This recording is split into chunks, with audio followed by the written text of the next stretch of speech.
Qué bueno. Bueno, vamos a orar. Padre, te agradecemos por la oportunidad que nos das nuevamente para conectarnos en esta forma, Señor, no solamente tecnológica, sino también conectarnos espiritualmente contigo y conectarnos fraternalmente con el grupo que eh, aparta este tiempo, Señor, para estar eh, manteniendo viva la llama de la oración, la intercesión, el clamor, Padre, por proveedores industriales y por la vida de cada uno, de cada familia, por la provisión, Señor, siempre en cada hogar, por la protección en cada hogar, también en las instalaciones de proveedores, Señor, para que guardes al personal y que guarde también a los proveedores, a los clientes, cada persona que tiene acceso ahí que pueda caer bajo la sombra de bendición y protección que tú das. Ponemos en tus manos también, Señor, todo el trabajo de esta tarde, el resto de esta semana, y para que des gracia a cada uno de los participantes dentro de la empresa, que todos puedan tener la disciplina de mantener eh, el cuidado, Señor, recomendado con la distancia y con todas aquellas recomendaciones de higiene y de acercamiento en el trato con unos con otros. Y pedimos también por nuestro país, Señor, para que lo guardes en los días que estamos viviendo con todo este movimiento político, también el acceso a las vacunas y que todo esto, Señor, pueda estar claro y que guarde, Señor, la población de efectos secundarios considerados o menospreciados, lo que sea, Señor, la situación. Y pedimos ahora que nos bendigas también al meditar en tu palabra para que podamos hacerlo con expectativa de que tú nos hables. En el nombre de Jesús te lo suplicamos. Amén. Amén. Bueno, el miércoles pasado, gracias a Dios, tuvimos la oportunidad de compartir juntos ese tiempo memorial para nuestro hermano y amigo Mario Hernández y no olvidemos estar siempre orando por su familia, ¿verdad? Por su esposa, por sus hijos en estos eh, primeros meses. Es más difícil, yo diría, hasta que pasa un invierno y un verano sobre el dolor, entonces no comienzan a sentarse bien las emociones, porque siempre está uno pensando, hoy es el primer día del padre, el primer día de la madre, es el primer día de Navidad, o entonces uno comienza hasta eh, dolerse por el primer día de cualquier cosa, hasta el primer día de independencia, el primer día del Capulín, lo que sea, por el deseo de cerrar aquello. Y cuando se cierra ese primer ciclo, entonces, como que emocionalmente vamos entrando en el proceso de aceptación y eh, de cerrar el vacío y la ausencia y todo esto. Así es que hay que estar orando por ellos. Como saben, pues yo conozco muy bien eso porque lo estoy viviendo también con la partida de mi madre a la presencia del Señor y estoy yendo tratando de todos los días a su habitación, arreglar todos los papeles y sus cosas y manejar el tema emocional, no querer ni botar una tapadera de Coca-Cola que estaba ahí para decir algo, ¿verdad? O un lapicero que ya no tiene tinta, pero uno tiene que hacer todo ese proceso de cierre personal. Y eso es saludable. También las lágrimas son saludables. Dicen que las lágrimas tienen un poder limpiador emocional, así como los huracanes limpian el medio ambiente. pues las lágrimas tienen un efecto curativo, sanador, limpiador dentro del proceso de duelo. Yo no sé, pero es lo que he escuchado y he leído. Y viendo también algunos ejemplos en la Biblia. Ahora, Jesús nos deja una lección muy interesante cuando estuvo en casa de María y Marta, cuando Lázaro había muerto. Hace unos meses tal vez les comenté este pasaje, pero estos días, al estar teniendo que, como decía, fue el miércoles pasado, yo compartía que había estado muy cerca de la partida de personas muy conocidas y muy cercanas, comenzando por don Mario hoy hace 15 días, si no recuerdo, si no estoy mal, sí. Y luego, por supuesto, mi madre y luego otra hermana de otra iglesia y la hija de unos amigos que viven en Costa Rica y hasta, bueno, un hermano tan conocido como Luis Palau, que yo lo recuerdo cuando yo tenía 10 años, haber ido al Gimnasio Nacional para escucharlo en una cruzada que vino a predicar acá y fui con mi mami, precisamente. Y pues hace una semana ya ninguno de los dos estaba, ni mi mami, ni Luis Palau. Ahora, cuando Jesús está en la casa de ellos, es interesante que el versículo más corto de la Biblia es Jesús lloró. Ahí está ahí, mencionado en una vela. Jesús lloró, punto. Ese es el versículo más corto de toda la Biblia. Y a mí el hecho de que sea el texto más corto en un ambiente de velación, de muerte, me hace pensar que justo cuando estamos en casa de luto hay que hablar poco. No se trata de hablar. No fue el lugar donde Jesús pronunció su predicación, su discurso más largo. Fue pocas cosas puntuales que dijo ahí. Como yo soy la resurrección y la vida, el que cree en mí aunque esté muerto vivirá, etc. Fue a lo que realmente llenaba la necesidad. Pero una pregunta que yo siempre me hice fue, ¿por qué Jesús lloró? Porque está llorando al ver, dice, se conmovió en espíritu, se estremeció, dice otra sección ahí mismo, se estremeció en su espíritu al verlas a María y Marta llorando y también a los que les acompañaban. Entonces mi pregunta era, ¿y por qué Jesús llora cuando va a resucitar a Lázaro dentro de unos minutos? A eso ha ido. Y siempre decimos, bueno, llora por la muerte de Lázaro. Pero ¿por qué si lo va a resucitar? Y realmente él no está llorando por la muerte de Lázaro. Creo yo que está llorando por el efecto del pecado en la vida del ser humano. Y creo yo que cuando estaba reflexionando en eso en estos días, dije, qué interesante, porque quiere decir que a Dios no le preocupa el tema de la muerte. Nuestra muerte no le preocupa, porque la muerte ya es un enemigo vencido. Jesús venció la muerte, venció el sepulcro, como dice en 1 Corintios 11, perdón, 1 Corintios 15, versículos 55 al 57. ¿Dónde está, oh sepulcro, tu aguijón? ¿Dónde, oh sepulcro, tu victoria? Entonces, a Dios no le preocupa nuestra muerte, no le preocupa la muerte. A Jesús no le preocupaba aquí la muerte de Lázaro. Lo que a él le preocupaba, lo que lo hace llorar es ver el efecto del pecado. Claro, uno de los resultados del pecado es la muerte.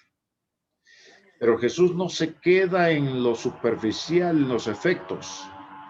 Va al problema. Y eso lo hace llorar. Porque sabe que nunca fue el plan de Dios la muerte. Por eso cuando escriben en las notas luctuosas, en las esquelas de los periódicos, y dicen, Era la voluntad de Dios su muerte y no es cierto. Nunca fue la voluntad de Dios la muerte. No la puso en el huerto de Edén. Lo que dijo fue advertir a Adán y a Eva, el día que de él coman del árbol de la ciencia del bien y el mal, ciertamente morirás. Ahora esa frase, ciertamente morirás, en el griego, digo, en el hebreo, en que se escribió el Antiguo Testamento, lo que significa es un sobreénfasis, pero que tiene un significado aún para nosotros. Porque si no, no podríamos entender Juan 3:16 y el diálogo de Jesús con Nicodemo. Porque lo que le está diciendo es, el día que de él comieres, muriendo, morirás. ¿Cómo es eso? ¿Muriendo? ¿Morirás? ¿Es un solo acto o son dos? Y son dos.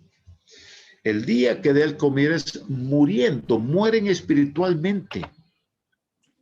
Mueren en su espíritu, que les conectaba con Dios. Entonces morirás físicamente. Porque el plan de Dios, repito, nunca fue la muerte. Eso vino como el resultado del pecado. Entonces ellos escogieron la muerte.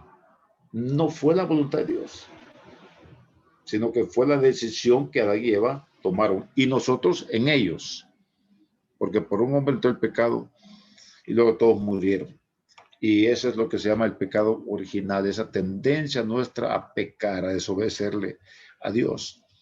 Entonces, creo yo que hay dos lecciones aquí para terminar. Número uno, Dios entiende nuestro dolor, entiende nuestras angustias, nuestras ansiedades, nuestras incertidumbres, porque Jesús pasó por allí. Lloró en el huerto de Getsemaní tan intensamente en la angustia que se había apoderado de su corazón que gotas de sangre comenzaron a brotar de él.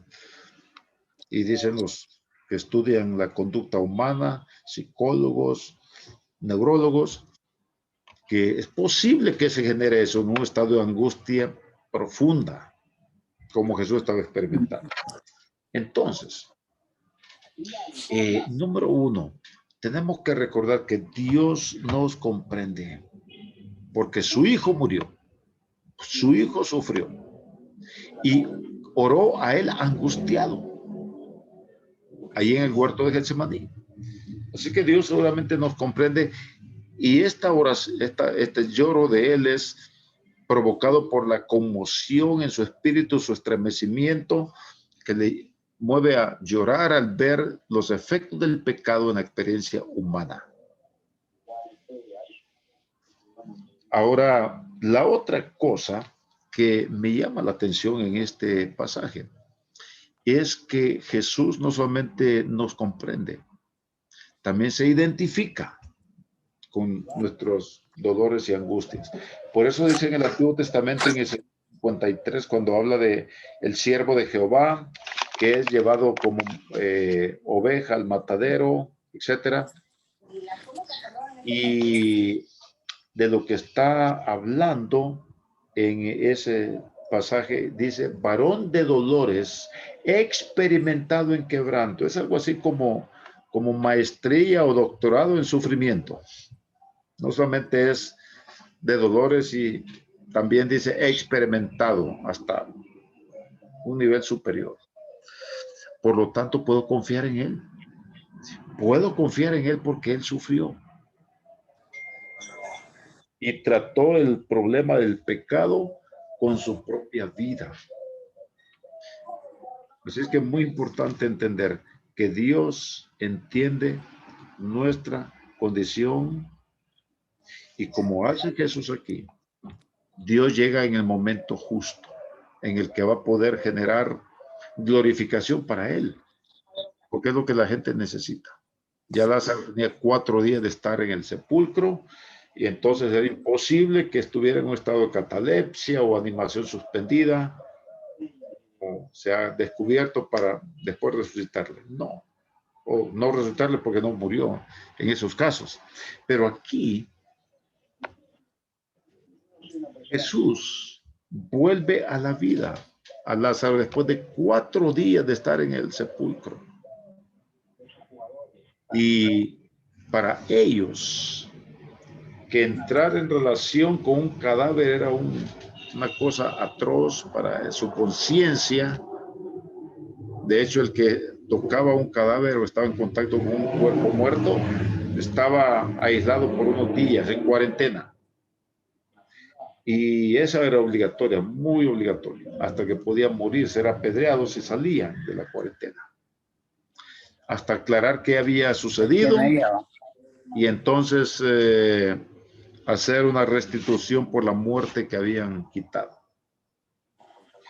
Pero el punto aquí es el hecho de que Jesús habla con María, pero con Marta, a la llegada a su casa, y después ellas con toda libertad ponen en manos del Señor. Dicen, está bien, rueden la piedra. Y ellas no harían eso, ni Jesús, si no era porque estaban, en el caso de Jesús, estaba convencido de que era su momento de dar esta señal, porque ya están acercándose a los últimos días de él. Así es que Dios entiende nuestro dolor. Como dice acá, Dios comprende y por eso llora. Y Dios ataca la causa real del problema. En este caso era el pecado. Y muriendo en la cruz del Calvario por los pecados, en ese momento Él está poniendo la única solución que puede traer vida nueva. Por esa razón, cuando Nicodemo le pregunta, sabemos que viene de Dios, porque nadie puede hacer las señales que tú haces. Y entonces Jesús le dice, te es necesario nacer de nuevo. Nicodemo pregunta, ¿cómo? ¿Tengo que entrar en el vientre de mi madre otra vez y nacer? Y Jesús le dice, lo que es nacido de la carne es carne, lo que es nacido del espíritu, espíritu es. ¿Qué significa esto?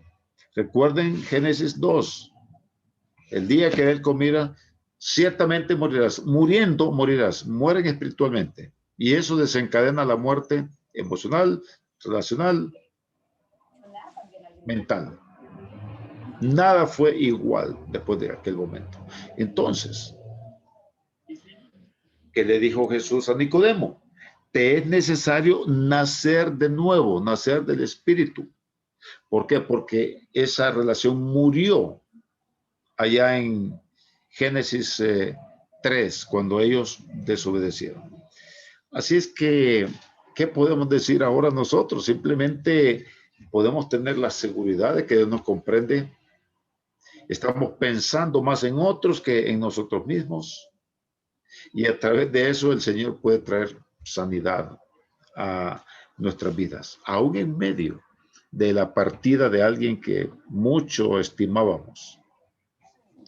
Así es que vamos a orar en este momento, ya faltan 4 para las 2, para pedir al Señor que nos bendiga y que igualmente nos dirija a buscar esa nueva vida en Cristo que Él nos ha prometido, y no buscarla en otras cosas como la filosofía, la psicología, la política, la religión, etcétera. Señor, queremos darte gracias por permitirnos compartir este tiempo. Gracias por todos los hermanos que edificaron la vida de mi madre, Señor, desde la hermana Raquel y don Alfonso, allá en ese primer encuentro. Y también queremos pedirte, Padre, que nos ayudes a poder, como María y Marta tuvieron que entender que Jesús comprendía su dolor, su pena, y que puedan estar dispuestos, Señor, como o podamos, como ellas, creer en el Señor Jesucristo y esperarlo en su segunda venida.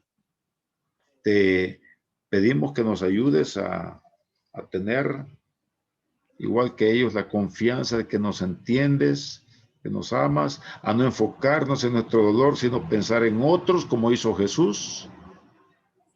No se entusiasmó, sino terminó hasta el último momento dándoles nuevas instrucciones a los apóstoles, a los 12 que habían estado fielmente con él desde Judea. Y Señor, ayúdanos también a nosotros a fortalecer a ti en el poder de tu fuerza. En el nombre de tu Hijo Jesús te suplicamos todo esto. Amén y amén. Gracias, don Juan. Sí, recordar, ¿verdad? Seguir esa dependencia y ver las personas que han marcado también nuestra formación y volvernos a Dios, ¿verdad? Quería únicamente también llevarnos a orar porque sabemos que vienen dos fechas cruciales, ¿verdad? Viene Semana Santa y viene luego de eso la incorporación de los niños a las escuelas.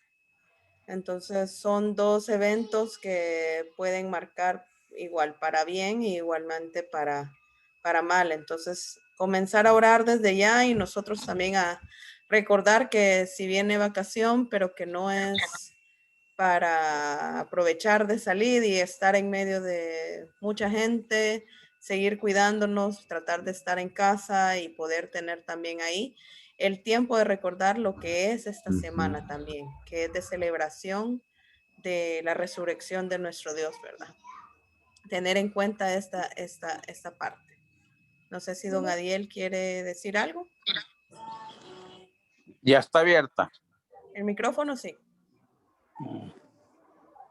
Bueno, mencionar las mismas. No sé qué. ¿Cómo? ¿Sabes qué pasó con Mario Murillo ahí?